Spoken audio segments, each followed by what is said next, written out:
এখন এএফসির সঙ্গে আমরা অন্য কোনো টুর্নামেন্ট যদি ক্ল্যাশ করে যায় তখন আমরা এএফসি প্লেয়ার খেলাবো না, কিন্তু সেটা কম্প্রোমাইজ করবো না। যখন এএফসি খেলা হবে তখন জাতীয় দল থাকবে না, চ্যাম্পিয়ন্স লিগ যখন খেলা হবে তখন জাতীয় দলে খেলা থাকবে।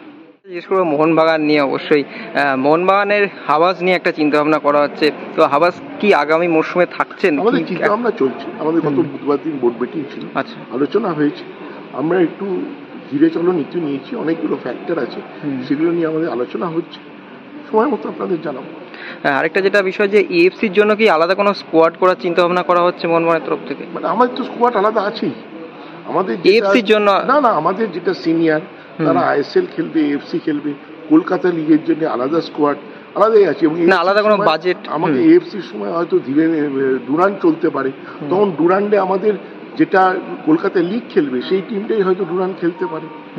এখন এএফসির সঙ্গে আমরা অন্য কোনো টুর্নামেন্ট যদি ক্ল্যাশ করে যায় তখন আমরা এএফসি প্লেয়ার খেলাবো না, কারণ আপনারা আগেবারেই দেখেছেন আশিক কুরিয়ানের চোট, আনোয়ারের চোট, অনেকগুলো প্লেয়ারের চোটের জন্য আমাদের ভুগতে হয়েছে। আমরা এবার এএফসির সঙ্গে কোনো কিছু কম্প্রোমাইজ করবো না। জাতীয় দলে অনেক ফুটবলাররা মাঝখানে চলে যাচ্ছেন, তো সেটা কম্প্রোমাইজ করবো না। যখন এএফসি খেলা হবে তখন জাতীয় দল থাকবে না, চ্যাম্পিয়ন্স লিগ যখন খেলা হবে তখন জাতীয় দলে খেলা থাকবে। Extra time.